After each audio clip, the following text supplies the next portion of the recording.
Good morning students. हमने अपनी पिछली क्लासेस में टेंस के वेरियस रूल्स के बारे में पढ़ा, स्ट्रक्चर्स के बारे में पढ़ा।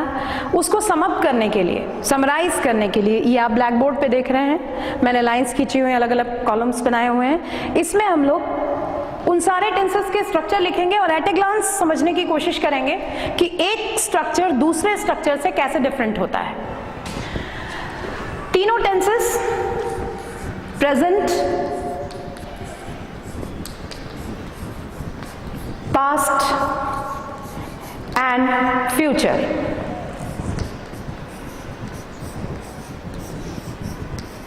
इन तीनों टेंसेस के चारों kinds, indefinite,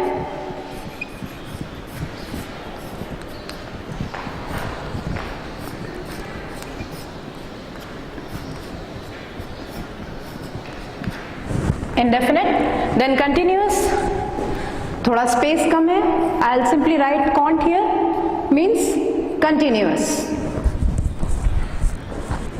perfect,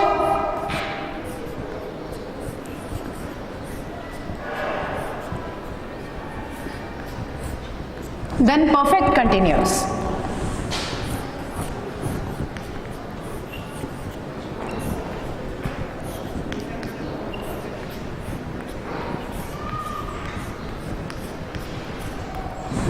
Now, these are the three tenses, present, past and future, and these are the four kinds of subparts of these three tenses: indefinite, continuous, perfect and perfect continuous. First of all, we should write the structure for present indefinite tense. Subject, verb first form,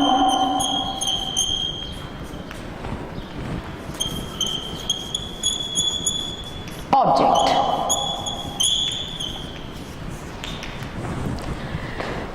you can take any example, कोई भी एक उदाहरण लेके हम चाहें तो उसको सारे टेंसेस में एक साथ कैरी कर सकते हैं और देख सकते हैं कि किस तरह से सेंटेंस एक से दूसरे टेंस में जाते हुए कैसे ट्रांसफॉर्म होता है।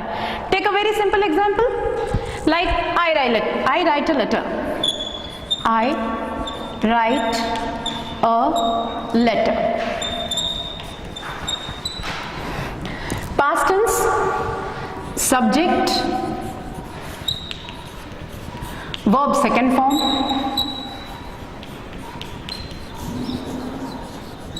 then object.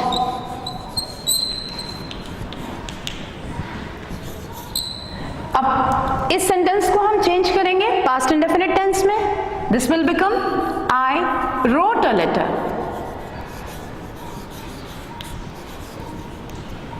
Likewise, we shall move on to future indefinite tense. Subject, shall or will, which is the identifying helping verb of future tense. Verb first form, then object.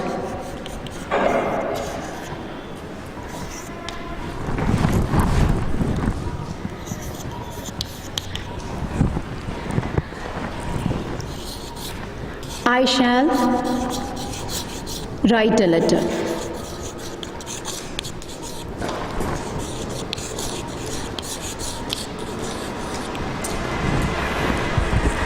Now we shall move on to continuous tense. The structure will be subject. आपको पता है इसमें helping verbs होती हैं is, am या are.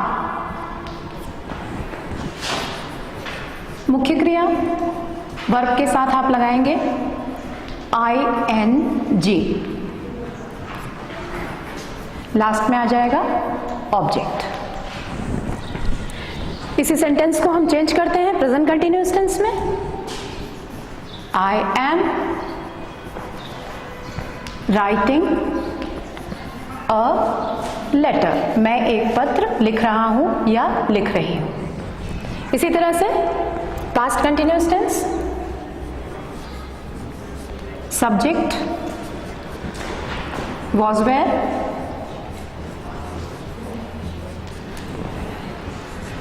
Verb के साथ फिर यहां पे ing लगेगा,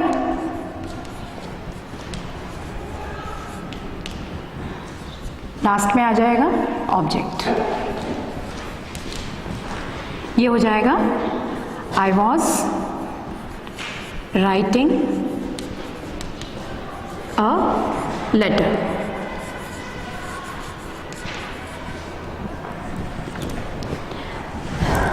now future continuous tense. Subject, shall, will. As I have told you, these are the identifying helping verb of future continuous tense. Be, verb with ing. Finally, object.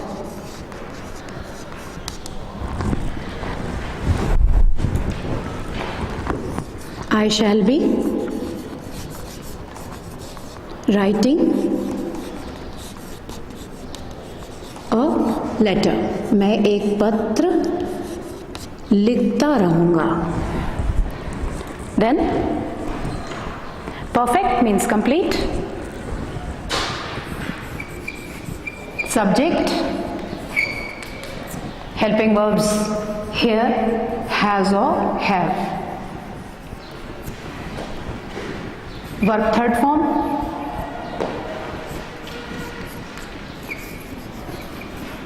Object. मैं एक पत्र लिख चुका हूं, I have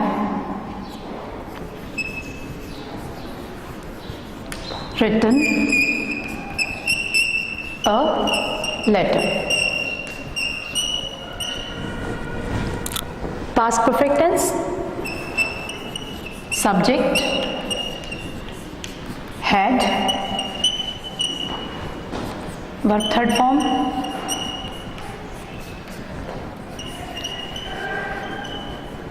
object।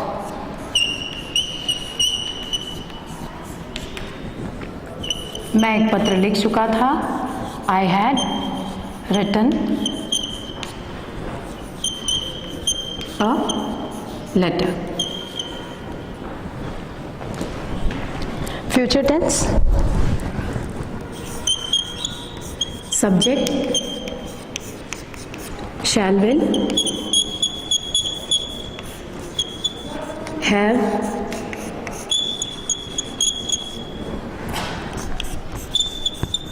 verb third form,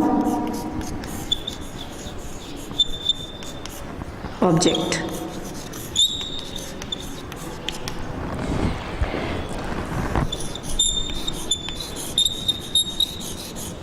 I shall have written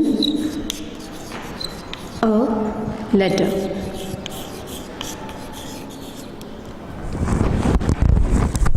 Then perfect continuous tense, subject, has or have been,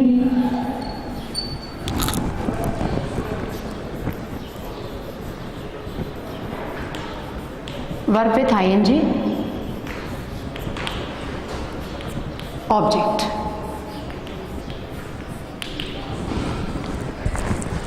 जैसा आपको मालूम है कि परफेक्ट टेंस में काम कंप्लीट हो गया है, कुछ हिस्सा और कुछ अभी भी जारी है, उसको शो करने के लिए परफेक्ट कॉन्टिन्यूस टेंस का इस्तेमाल किया जाता है। आप सिंस और फॉर का भी यूज़ करते हैं, मैं आपको ऑलरेडी बता चुकी हूँ। I have been writing letters, थोड़ा सा इसको चेंज करेंगे, since morning.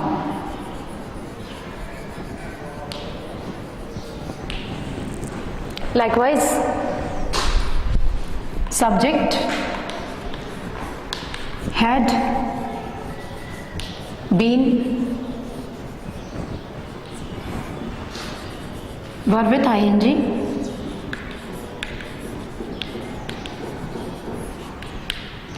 object।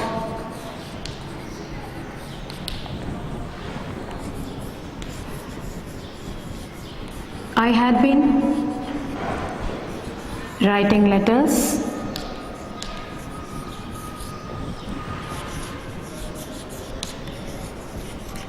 since morning.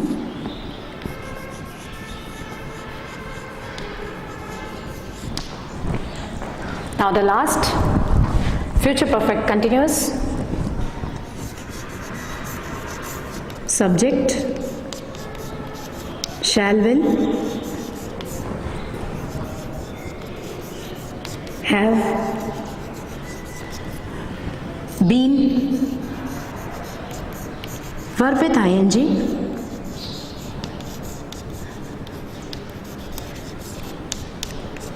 object.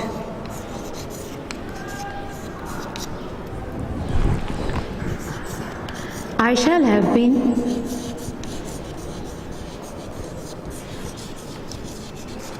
writing,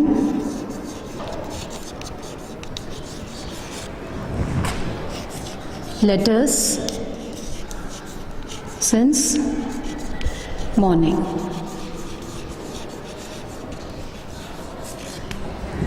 So that is what you call tense chart. You can see all the tenses and their different forms at a glance, and you can differentiate one tense from the another. एक बार ध्यान से देखेंगे तो बहुत clear हो जाएगा आपको. Present indefinite tense, subject verb first form object. Past indefinite, subject verb second form object. Future indefinite, subject shall will verb first form object.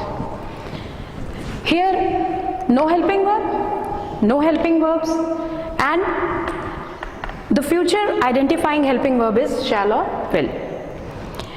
इस चीज़ का ध्यान रखना है कि किसी भी सेंटेंस में अगर शैल और विल आ रहा है, चाहे वो प्रेजेंट फ्यूचर इंडेफिनिट हो, फ्यूचर कंटिन्यूअस हो, फ्यूचर परफेक्ट हो या फिर फ्यूचर परफेक्ट कंटिन्यूअस हो, शैल विल अगर है तो वो फ्यूचर टेंस का काइंड है. यू मस्ट रिमेंबर, ये दो टेंसेस हमारे सामने ऐसे हैं जो भी आपको बिल्कुल साफ नजर आ रहे हैं, जिनमें कोई भी हेल्पिंग वर्ब नहीं है.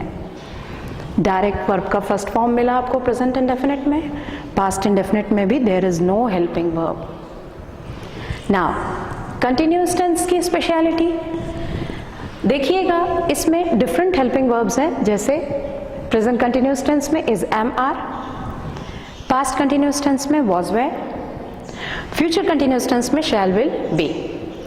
तीनों में ही वर्ब अपने आईएनजी फॉर्म में है, verb with ING, verb with ING and verb with ING. जिनमें हेल्पिंग वर्ब्स होती हैं उसमें नेगेटिव और इंट्रोगेटिव बनाना आसान होता है. आपको सिंपली नॉट ऐड करना है नेगेटिव के लिए, और अगर आप हेल्पिंग वर्ब को सामने कर देते हैं तो इंट्रोगेटिव सेंटेंस बन जाता है. तो these are very simple in that case. Perfect tense में आप देखिएगा हेल्पिंग वर्ब है हमारे पास में. प्रेजेंट परफेक्ट टेंस के लिए हैज हैव है, पास्ट परफेक्ट टेंस के लिए हैड है, और फ्यूचर परफेक्ट टेंस के लिए shall will and only have. There is no has. इस चीज़ का ध्यान रखना आपको बहुत ज़रूरी है, क्योंकि अगर आप हेल्पिंग वर्ब लगाने में कहीं पर भी गलती करते हैं तो पूरा सेंटेंस आपका रॉन्ग हो जाएगा.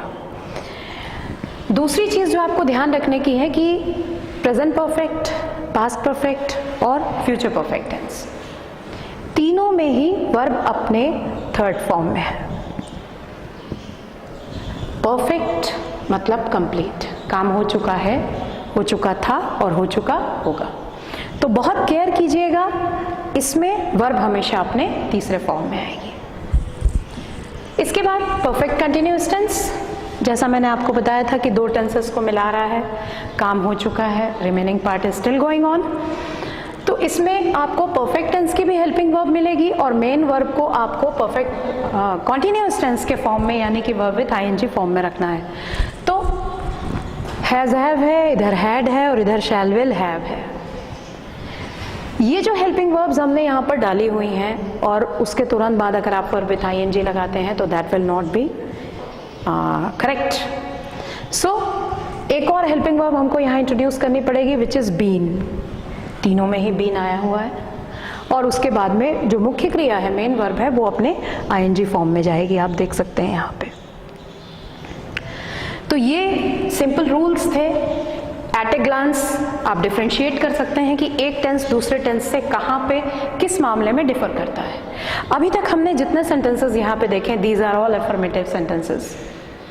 अब हमको ये देखना है कि अगर इन सेंटेंसेस को जो हमने डिफरेंट टेंसेस में अभी यूज करके देखे, इनको हमको नेगेटिव या इंट्रोगेटिव में बदलना है, यानी कि नकारात्मक वाक्य या प्रश्नवाचक वाक्य, तो वो कैसे पॉसिबल होगा, which is called the transformation of sentences. Let's see, शुरू करते हैं।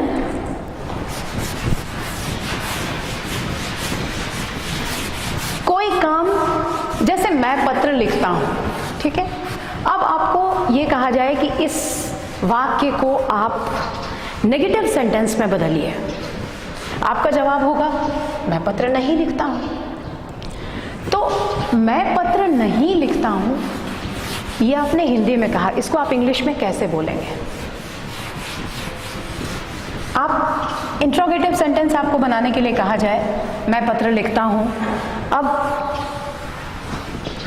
आप इसको इंट्रोगेटिव सेंटेंस यानी प्रश्नवाचक वाक्य में बनाएंगे। आप बोलेंगे क्या मैं पत्र लिखता हूं? ये इंग्लिश में किस तरह से कहा जाएगा, इंग्लिश में किस तरह से आप इसको ट्रांसलेट करेंगे, बहुत जरूरी है इसको समझना, अदरवाइज आप सिर्फ सेंटेंस का एक ही फॉर्म सीख पाएंगे, विच इज एफर्मेटिव। कुछ छोटे छोटे रूल्स और भी हैं इन टेंसेस के साथ में जो आपको सेपरेटली जानना बहुत जरूरी है।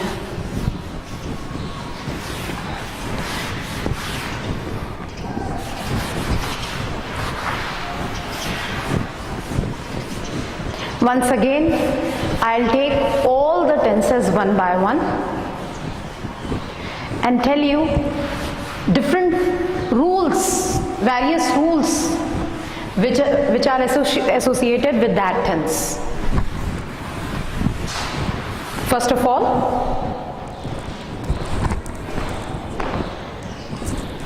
we shall start with present indefinite tense. Once again,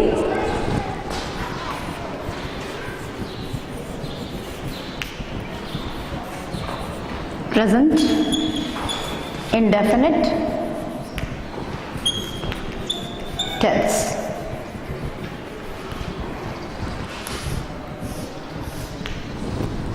As you know, the structure here is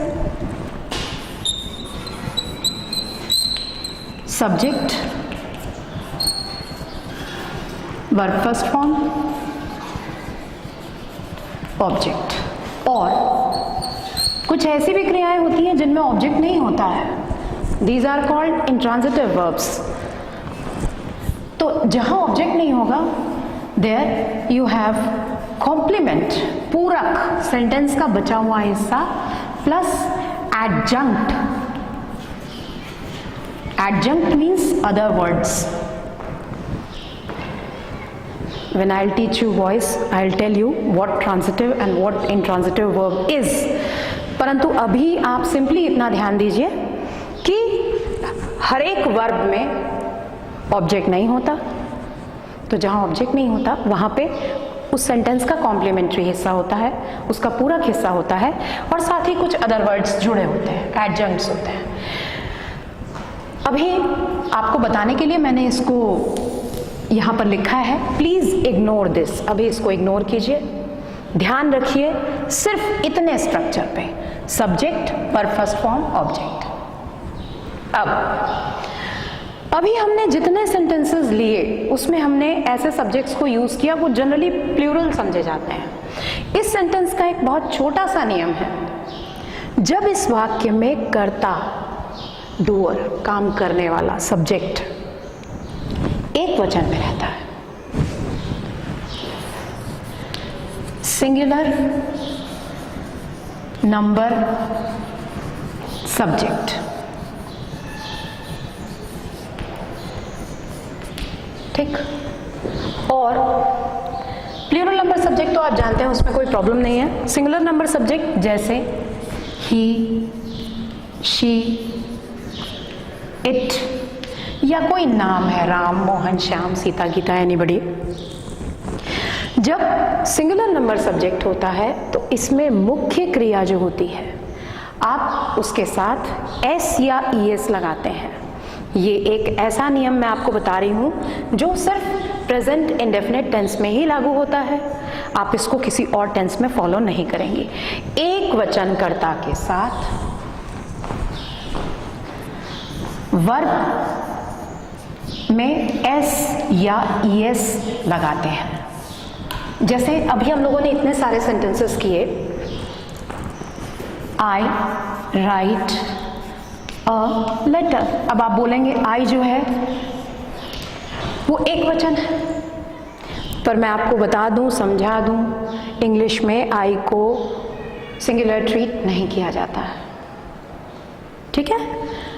यहाँ पे राइट ही रहेगा, पर अगर हम यहाँ इसी सेंटेंस को ही के साथ लेते हैं तो ये हो जाएगा ही राइट्स अ लेटर।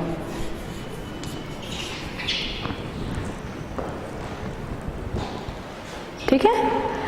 अब एक हम ऐसा सेंटेंस ले रहे हैं, जैसे मैंने अभी आपको बताया था ऑब्जेक्ट, कुछ ऐसा सेंटेंस होते हैं जिसमें ऑब्जेक्ट ना होकर के कॉम्प्लीमेंट होता है, अकर्मक क्रिया होती है, इंट्रांजिटिव वर्ब होता है। तो जैसे वह स्कूल जाती है, she goes to school, she goes to school. यहाँ पे शी सब्जेक्ट है, गोज वर्ब का फर्स्ट फॉर्म है, जाती है, ये देखिए आपने शी लगाया, एक्चुअली ये गो है वर्ब। चूंकि ये एक वचन है तो इसके साथ हमने क्या लगा दिया, ईएस। और ये टू स्कूल जो है ये ऑब्जेक्ट नहीं है, इट इज कॉम्प्लीमेंट, क्योंकि जाना ये वर्ब इंट्रांजिटिव है।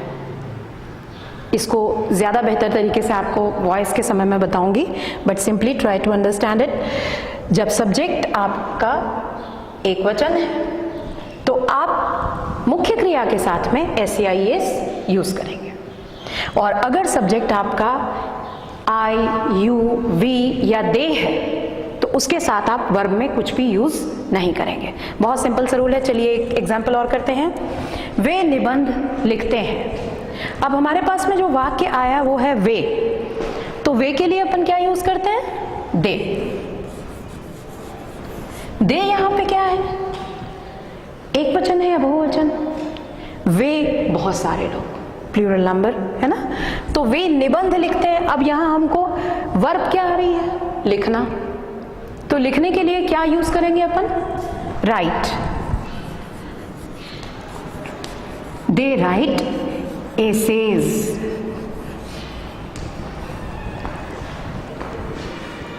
इसको चेंज करते हैं, यहां वे की जगह वह करते हैं, तब क्या हो जाएगा, वह में अगर वह लड़का तो ही, वह लड़की तो शी। पर चूंकि ये दोनों एक वचन है तो आप राइट्स कर देंगे, he or she writes an essay। Clear, इतना एकदम आपको क्लियर हो गया। अब हम ये देखते हैं कि हमको अगर इन सेंटेंसेस को नेगेटिव में चेंज करना है तो अपन किस तरह से बनाएंगे। नेगेटिव में चेंज करने के लिए नेगेटिव या इंट्रोगेटिव, आपको मालूम होना चाहिए नेगेटिव यानी नकारात्मक, और इंटरोगेटिव यानी प्रश्नवाचक।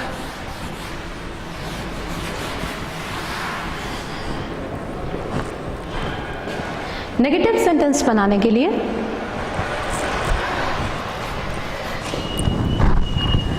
ये मुख्य क्रिया आप देख रहे हैं यहाँ पे, मुख्य क्रिया के साथ नॉट लगा के कभी भी नेगेटिव या इंट्रोगेटिव सेंटेंस नहीं बनता है।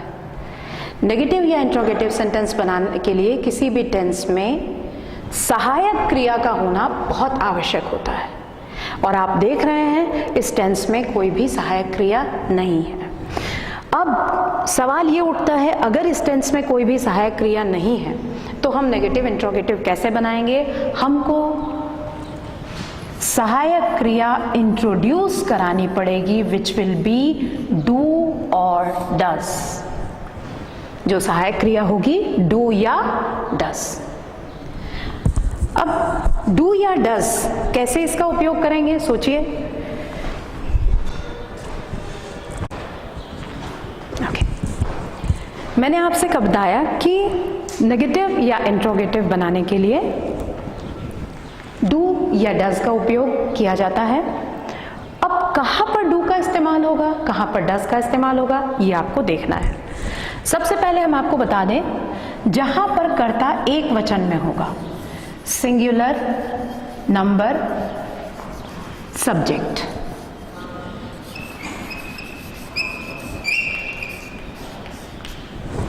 जहां कर्ता एक वचन में होगा।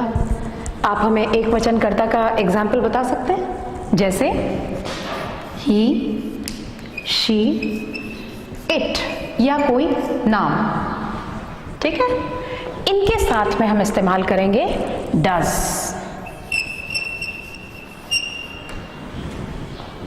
जहां पर कर्ता बहुवचन में होगा,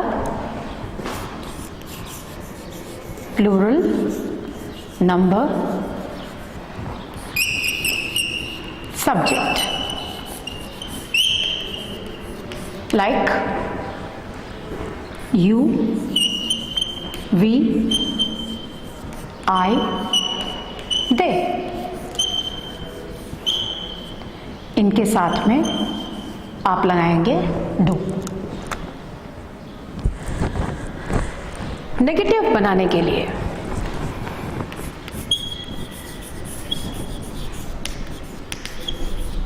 आपको नेगेटिव सेंटेंस बनाना है, ठीक है।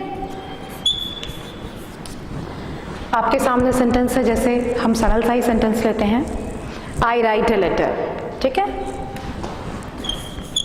आई राइट अ लेटर। मैंने आपको बताया, आपको ये सब्जेक्ट दिख रहा है, क्रिया दिख रही है, मुख्य क्रिया, इसके बीच में आपको लगाना है helping verb. These are helping verbs, यानी सहायक क्रिया, ठीक है। आई है, आई के साथ हमने आपको कौन सी हेल्पिंग वर्ब बताई है, डू। चलिए बनाते हैं। I do not write a letter. मतलब क्या हो गया, मैं एक पत्र लिखता हूं, मैं एक पत्र नहीं लिखता हूं। Plain and simple. आपने इसको नेगेटिव बना दिया, आपने सब्जेक्ट और मुख्य क्रिया के बीच में क्या लगाया, हेल्पिंग वर्ब के साथ में नॉट, ठीक है। अब इसी वाक्य को मान लीजिए आपको इंट्रोगेटिव बनाना है, तो इंट्रोगेटिव बनाने के लिए आपको सिंपली ये जो सहायक क्रिया दिख रही है, इसको आपको सब्जेक्ट के पहले ले आना है, ठीक है। ये हो जाएगा do I write a letter. क्या मैं एक पत्र लिखता हूं। इस I write a letter sentence के पहले आप हेल्पिंग वर्ब लगा देंगे, तो ये सेंटेंस इंट्रोगेटिव बन जाएगा। This is negative sentence and this is interrogative sentence. Interrogative sentence मतलब होता है प्रश्नवाचक वाक्य। Do I write a letter. You play football.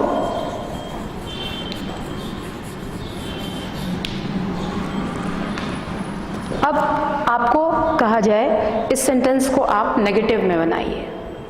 Very simple, आप देख लीजिए, प्लूरल नंबर सब्जेक्ट है यू, प्लूरल नंबर है, इसमें क्या लगेगा, डू लगेगा। ये हो जाएगा you do not play football. अब इसी सेंटेंस को अगर मान लीजिए हमको इंट्रोगेटिव में चेंज करना है, सिंपली जो हमारी हेल्पिंग वर्ब है उसको हम सब्जेक्ट के सामने ले आएंगे। Do you play football?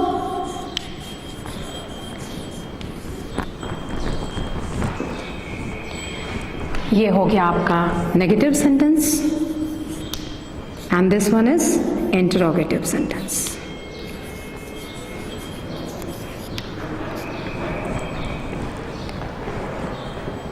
अब हम देखेंगे, ये तो हमने देखा जहां हमने प्लूरल नंबर सब्जेक्ट लिए, उसमें हमने देखा कि किस तरह से हम डू का इस्तेमाल करते हैं। अब हम देखते हैं उन सेंटेंसेस को जिनमें हम सिंगुलर नंबर सब्जेक्ट ले रहे हैं और सिंगुलर नंबर सब्जेक्ट लेके किस तरह से उनको हमको नेगेटिव में बदलना है, किस तरह से इंट्रोगेटिव में बदलना है। जैसे सिंपल सा कोई एग्जाम्पल लेते हैं, लाइक शी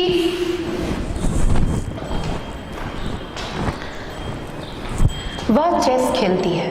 बहुत सरल है।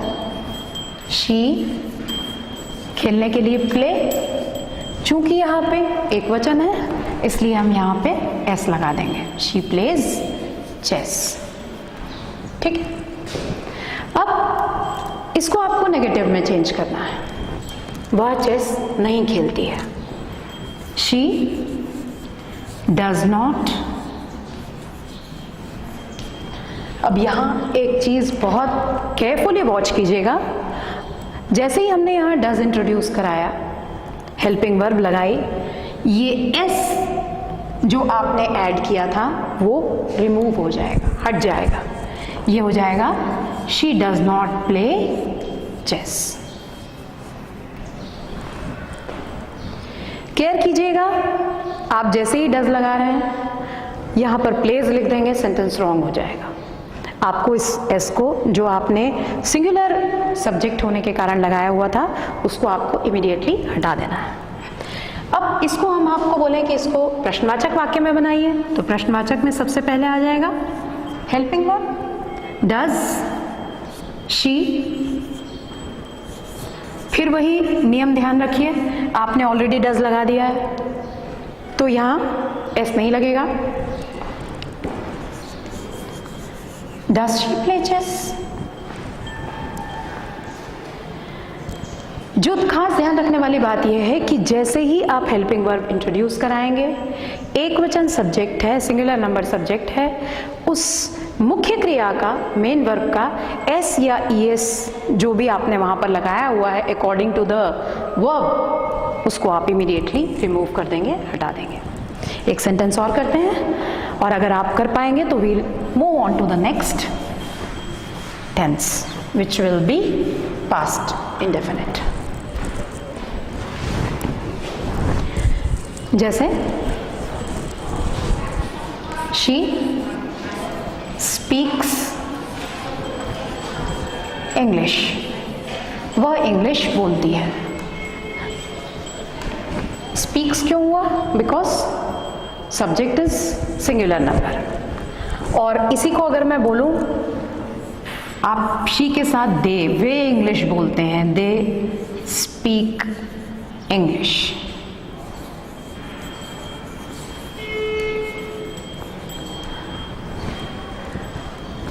Very simple. आप शी स्पीक्स इंग्लिश के साथ क्या लगाएंगे? She does not speak English. आपको इसको इंट्रोगेटिव बनाना है। इंट्रोगेटिव बनाने के लिए डज आप पहले लगा दीजिए। Does she speak English?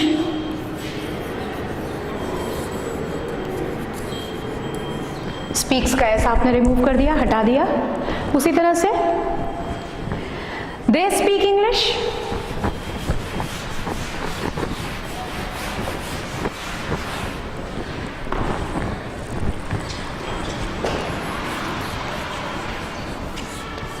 चूंकि यहां पे सब्जेक्ट जो है वो प्लूरल नंबर है,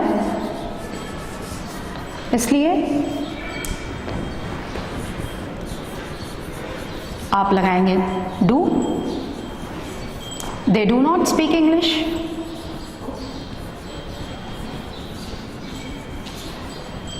लाइकवाइज आप डू सामने कर दीजिए,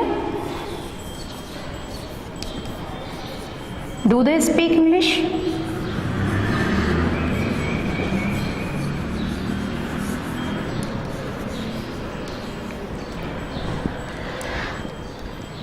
present continuous tense, I think you must have understood it completely. अब इसके बाद हम लोग देखते हैं अगला tense which will be past indefinite tense.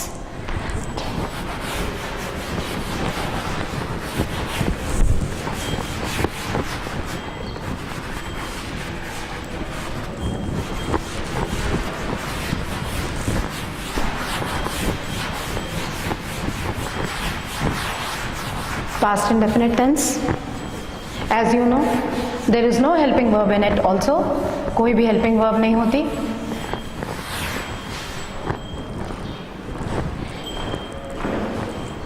Structure आपको मालूम है. There is subject, past, verb second form,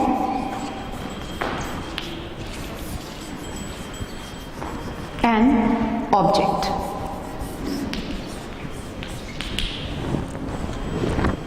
जैसे हमने आपको एक एग्जाम्पल बताया था,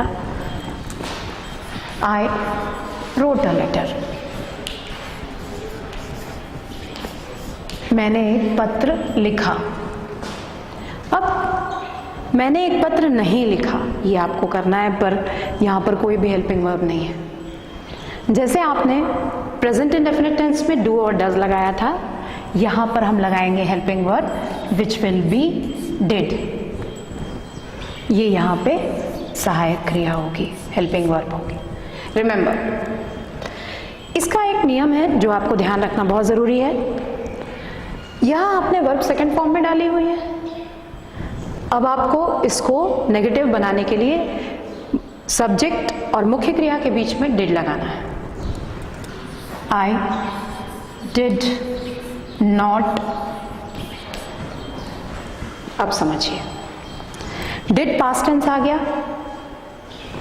अब अगर आप यहां पे I did not wrote a letter लिखते हैं, that means you are using double past tense. आप double past tense कभी यूज नहीं करेंगे, it will be wrong. आप लिखेंगे I did not write a letter. जैसे ही आपने डिड लगाया, आप जो मुख्य क्रिया है उसको अपने फर्स्ट फॉर्म में शिफ्ट कर देंगे. डबल पास्ट टेंस कभी भी यूज नहीं होता है. डिड लगाते ही आपकी जो मुख्य क्रिया है, जो सेकंड फॉर्म में है, उसको आप तुरंत शिफ्ट करेंगे किसमें? अपने फर्स्ट फॉर्म में. तो ये हो जाएगा I did not write a letter. मैंने एक पत्र नहीं लिखा. Still it is past tense, क्योंकि इसमें आपने डिड यूज किया हुआ है, पर डिड के साथ आपको वर्ब अपने सेकंड फॉर्म में रखने की कोई भी आवश्यकता नहीं है. अब सेम जो बात है वो आपके इंट्रोगेटिव सेंटेंस के लिए भी लागू होगी. डिड, क्या मैंने एक पत्र लिखा? Did I write a letter?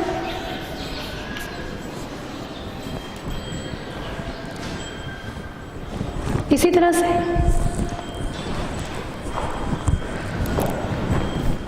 he knew me.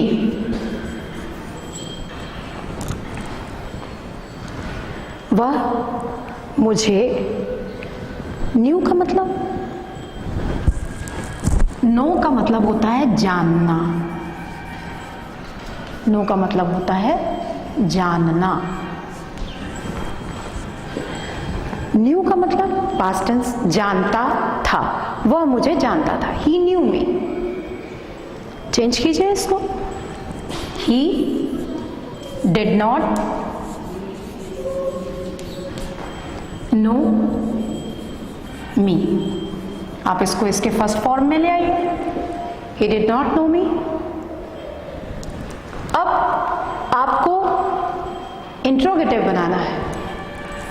Did he no मी? क्या वो मुझे जानता था? समझ में आ गया? क्लियर हो गया अच्छी तरह से? एक आध एग्जाम्पल्स और देखते हैं, जैसे we bought some books. We bought some books, हमने कुछ किताबें खरीदी। आपको मालूम होना चाहिए बॉट ये बाय वर्ब का सेकेंड फॉर्म है। बाय, बॉट, बॉट मतलब होता है खरीदना। बाय, बॉट, बॉट मतलब खरीदना। अब हम इसको नेगेटिव बनाएंगे। सिंपली वी डिड इंट्रोड्यूस कराइए, डिड नॉट। जैसे ही आपने यहां डिड इंट्रोड्यूस कराया, मुख्य क्रिया जो है वो अपने फर्स्ट फॉर्म में आ जाएगी। We did not buy some books. We did not buy some books. और जब हम इसको इंट्रोगेटिव बनाएंगे, डिड आपको सब्जेक्ट के सामने लाना है। Did we buy some books?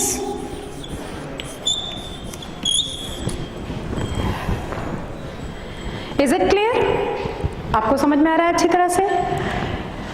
दोनों ही इंडेफिनिट टेंसेस, एक प्रेजेंट इंडेफिनिट टेंस और एक पास्ट इंडेफिनिट टेंस।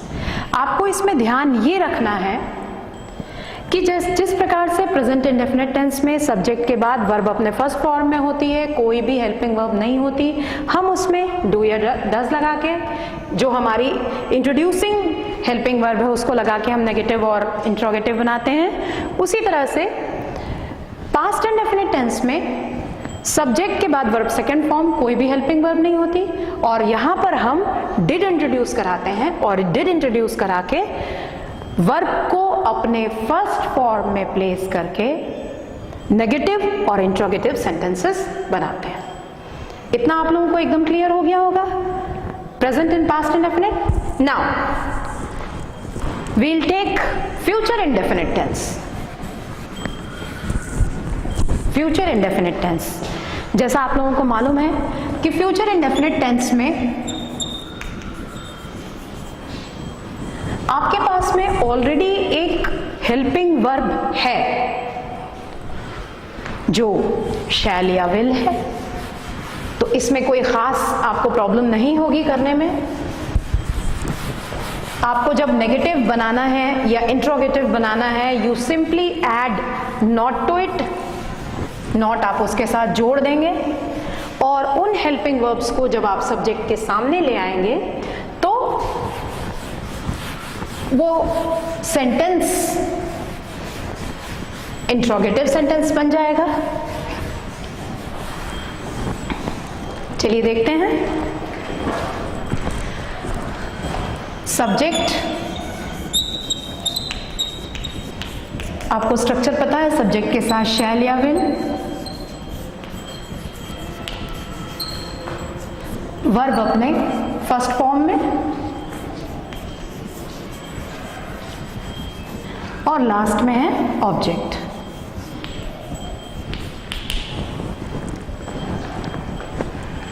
कोई भी सरल सा एग्जाम्पल जिसे हम ले ही रहे थे, आई शैल राइट अ लेटर।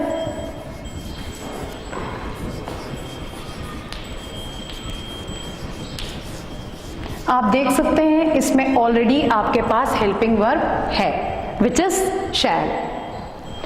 आपको नेगेटिव बनाना है, कुछ भी करने की जरूरत नहीं, very simply just add not to it. I shall not write a letter.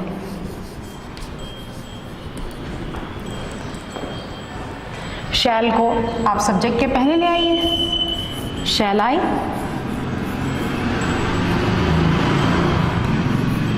Right a letter, ये बन गया इंट्रोगेटिव सेंटेंस। इसी तरह से we shall buy a new car, हम एक नई कार खरीदेंगे। अब आपको इसको नेगेटिव बनाना है, we shall not buy a new car,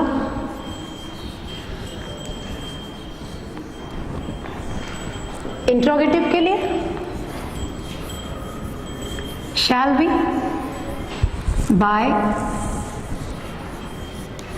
a new car,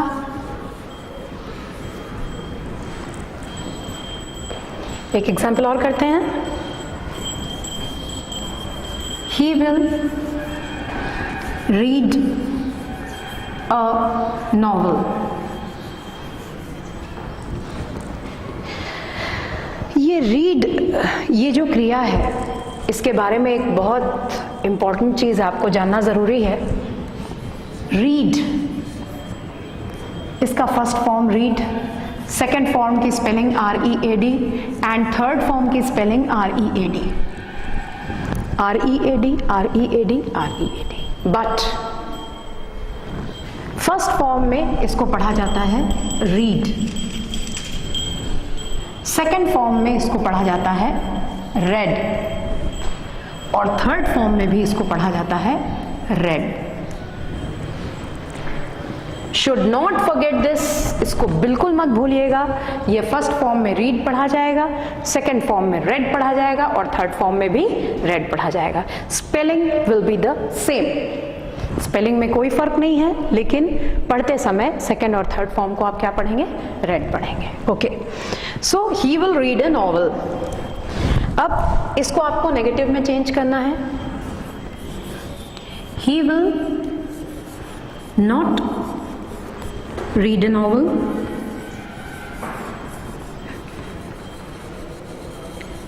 वो एक उपन्यास नहीं पढ़ेगा। Will he read a novel?